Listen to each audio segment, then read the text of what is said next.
Africa Content TV.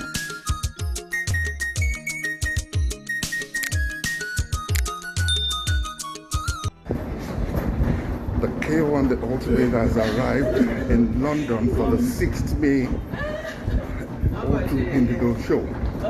Ladies and gentlemen, the king himself has arrived.